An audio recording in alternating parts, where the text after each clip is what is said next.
اور وہ کرتا لے جا کر ہم بادشاہ کو پہنائیں گے۔ وقت کے حکیموں نے یہ بتایا ہے کہ اگر کسی خوشحال آدمی کا کرتا پہنا دیں گے تو بادشاہ صحیح ہو جائے گا۔ وزیر مسکرانے لگا اور مسکرا کر کے کہا کہ بادشاہ سلامت کے لیے ایک نہیں 1000 جوڑے دینے کو تیار ہوں، بادشاہ کسی طرح صحیح ہو جائے، لیکن یہ دوسری شرط جو آپ نے لگائی ہے کہ خوشحال آدمی کا کرتا ہو، یاد رکھنا میں خوشحال نہیں ہوں، میں بڑا پریشان اور ٹینشن میں رہتا ہوں۔ یہ دوسرے وزیر کے پاس پہنچے، اس وزیر سے بھی کہا کہ کوئی کرتا ہو تو دے دیجئے گا، بادشاہ کو پہنانا ہے، حکیم نے بتایا ہے کہ بادشاہ کی بیماری ختم ہو جائے گی اگر کسی خوشحال آدمی کا کرتا ان کو پہنا دیا جائے۔ اگر بچے پیچھے پریشان ہو رہے ہوں تو ان کو بھی کوئی خوشحال کرتا لا کے دے دیا جائے۔ ارے خاموش ہو کے نہیں بیٹھا جاتا بچوں سے، کیا پریشانی ہے؟ پیٹ میں کوئی درد ہو رہا ہے تو آپ کا بھی علاج کیا جائے۔ مستقل بول رہے ہیں، ایسے لگ رہے ہیں کہ درود شریف کی تسبیح پڑھ رہے ہیں۔ اس تسبیح کو تھوڑا آہستہ پڑھیں، اتنی زور سے نہ پڑھیں، مجھے پریشانی ہو رہی ہے، میں کمزور آدمی ہوں، دماغ میرا کمزور ہے، اتنا ہائی فائی دماغ نہیں ہے، آپ کی طرف دماغ جا رہا ہے، بات بھٹک جائے گی۔ تو یہ دوسرے وزیر کے پاس پہنچتے ہیں اور اس وزیر سے کہتے ہیں کہ ایک کرتا دے دیجئے گا بادشاہ کو، بادشاہ کا علاج کرنا ہے کہ ایک خوشحال آدمی کا کرتا ان کو پہنانا ہے۔ اس وزیر نے بھی یہی کہا کہ کئی 1000 جوڑے بھی بادشاہ کو دینے کے لیے تیار ہوں، لیکن یاد رکھنا میں خوشحال نہیں ہوں۔ جو یہ CBI والے پھر رہے تھے، ان میں سے ایک نے کہا کہ اگر تمہیں خوشحال آدمی تلاش کرنا ہے تو میرے ساتھ چلو، ایک بندہ خوشحال ہے، اس کے سامنے کبھی کوئی پریشانی نہیں آئی۔ یہ اس کے پاس جاتے ہیں، تالاب کے کنارے ایک بندہ پانی سے کھیل رہا، ایک ڈبہ اس نے لے رکھا، تالاب سے باہر پانی نکال رہا ہے۔ جو سنگاڑے توڑنے والے ہوتے ہیں وہ لباس اس کا ہے، یعنی اس نے اتنا کپڑا اور بنیان پہن رکھا ہے۔ تو اس کے پاس پہنچتے ہیں اور پہنچنے کے بعد میں کہتے ہیں کہ بادشاہ کے لیے ایک کرتے کی ضرورت ہے اور آپ جیسا خوشحال آدمی ہمیں کوئی نہیں ملا۔ حکیم نے کہا کہ خوشحال آدمی کا کرتا لا کر پہنا دیا جائے۔ تو اس نے کہا کہ آپ نے خوشحال آدمی تلاش کر لیا کہ میں قسم کھا کر کے کہہ سکتا ہوں کہ آسمان کے نیچے جتنے انسان رہتے ہیں مجھ سے زیادہ خوشحال آدمی کوئی دوسرا نہیں ہو سکتا، لیکن جو آپ نے دوسری شرط لگائی ہے کہ ایک کرتا چاہیے، کرتا میرے پاس نہیں ہے۔ کہا کہ میں خوشحال تو ہوں لیکن کرتا میرے پاس نہیں ہے۔ یہ واپس پہنچ جاتے ہیں، ان کو ملتا ہے تو خوشحال نہیں ملتا، اور خوشحال ملتا ہے تو کرتا نہیں ملتا۔ میرے دوستو، یہ دنیا کی مثال ہے کہ اس دنیا کے اندر جہاں خوشی ہے وہاں غمی بھی ہے۔ یہاں پر ہر طرح کے انسان رہتے ہیں، رزق آپ بھی کھا رہے ہیں، رزق میں بھی کھا رہا ہوں، رزق کافر بھی کھا رہا ہے، رزق اللہ کا عبادت گزار بندہ بھی استعمال کر رہا ہے، اللہ کے سورج کی روشنی کو وہ بھی استعمال کر رہا ہے۔ ذرا سوچو کہ جس رزق کو ہم استعمال کر رہے ہیں کس انداز سے اللہ کی رحمت اس رزق کے اوپر آتی ہے۔ ہم سوچتے ہیں کہ ہم نے جو منہ کے اندر پانی لیا اس کو آسانی سے ہم نیچے لے کر کے چلے گئے، نہیں میرے دوستو، اس آسانی کو آپ چھوڑیں، ذرا آپ دیکھیں کہ یہ رزق کس انداز سے تیار ہو رہا ہے۔ ہم سوچ رہے ہیں کہ ہم بازار گئے، آٹا لے کر کے آئے، گیہوں لے کر کے آئے اور روٹی بنائی، ہم نے چابا اور پیٹ کے اندر لے گئے، ہمارے اوپر اللہ کی رحمت ہے۔ نہیں، آؤ اس رزق کے پیچھے آؤ۔ یہ رزق کیسے کیسے رب نے تیار کیا کہ ایک بندہ مٹی کے اندر دانے کو ڈالتا ہے، مٹی کو کریدتا ہے، ہل چلاتا ہے، دانے کو ڈالتا ہے، وہ دانہ مٹی میں مل جاتا ہے، اس کے بعد ننھا سا پودا نکل کر کے باہر آتا ہے، وہ ننھا سا پودا ہزاروں دانوں کو لے کر کے آتا ہے، اس کے بعد اس کو کون کاٹتا ہے، کون گہاتا ہے، کتنے لوگوں کے ہاتھوں سے نکلتا ہے، پھر کہاں کہاں بازاروں میں نیلامی ہوتی ہے، اس کے بعد آ کر کے وہ مارکیٹ میں پہنچتا ہے، پھر ہمارے پیٹ میں اترتا ہے۔ میرے دوستو، یہ اللہ کی رحمت ہے کہ اللہ نے جہاں پالنے کا وعدہ کیا وہیں کہا کہ میرے بندو الرحمن، میں الرحمن ہوں، میں نہایت رحم کرنے والا ہوں، ہر ایک بندے پر ہوگی۔ لیکن آگے فرما دیا الرحیم، یہ رحمان والی جو میری صفت ہے یہ مکمل نہیں ہے، الرحیم والی جو صفت ہے وہ مکمل ہے، اور وہ مکمل انہی کو ملے گی کہ جو ایمان لے کر کے آئے اور دنیا میں رہ کر انہوں نے اعمال صالحہ کیے اور وہ جنت میں پہنچیں گے اور جنت میں جانے کے بعد الرحیم والی صفت سے وہ لطف اندوز ہوں گے۔ یہاں پر اللہ نے اپنی صفت بیان کی کہ میری صفت وہ ہے کہ میں بندوں کے اوپر رحم کرتا ہوں۔ بالکل مختصر کر کے 2 منٹ کے اندر بات کو ختم کر رہا ہوں۔ اللہ نے یہ بیان کر دیا کہ میں اتنی بڑی ذات کہ میں سارے عالم کو پال رہا ہوں، رب العالمین، تمام جہانوں کا میں پروردگار ہوں، اس کے ساتھ ساتھ میں رحم کرنے والا ہوں۔ یعنی یہاں پر اشارہ اپنے بندوں کو ہے اور بندوں کو اس چیز کا اشارہ ہے کہ یہ میرے بندو، جب تم آپس میں ایک دوسرے کے ساتھ اٹھا اور بیٹھا کرو، جب آپس میں ایک دوسرے سے لین دین کیا کرو، جب آپس میں تم زندگی کو گزارا کرو تو تم رحم کا معاملہ کیا کرو، ایک دوسرے کو عفو اور درگزر کا معاملہ کیا کرو۔ کسی سے اگر کوئی چوک ہوئی، تمہیں ناگوار لگ رہی ہے، اس کو برداشت کرنے کی کوشش کرو۔ کیوں؟ اس لیے کہ اگر تمہیں آج دوسرے بندے کی پریشانی، دوسرے بندے کی ایذا سے تمہیں تکلیف ہو رہی ہے، ذرا تم خود سوچو کہ تم صبح سے شام تک میرا رزق کھاتے ہو، میری ہواؤں سے فائدہ اٹھاتے ہو، میرے سورج اور چاند کی کرنوں سے تم فائدہ اٹھا رہے ہو، لیکن تم جب نافرمانی کرتے ہو، میں تمہیں دھتکارتا نہیں ہوں، میں تمہیں دھکے دے کر کے نہیں بھگاتا۔ جس طریقے سے میں عالم کا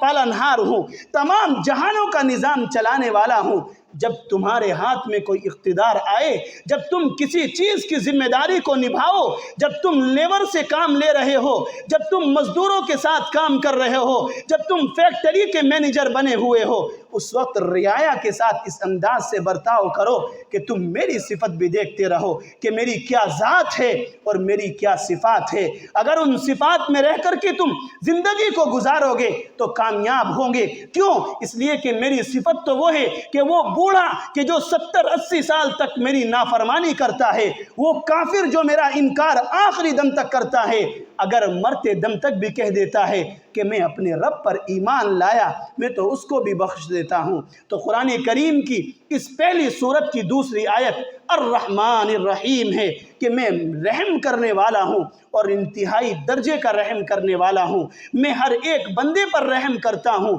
لیکن ہاں، رحمت تام دنیا کے اندر نہیں ہوگی، رحمت تام آخرت کے اندر ہوگی کہ وہاں پر پہنچنے کے بعد اس انداز کی رحمت ہوگی کہ پھر کسی کو کوئی تکلیف نہیں ہوگی۔ دعا کیجئے کہ جو کچھ کہا گیا اللہ رب العزت اس پر عمل کی توفیق عطا فرمائے۔ وقت مکمل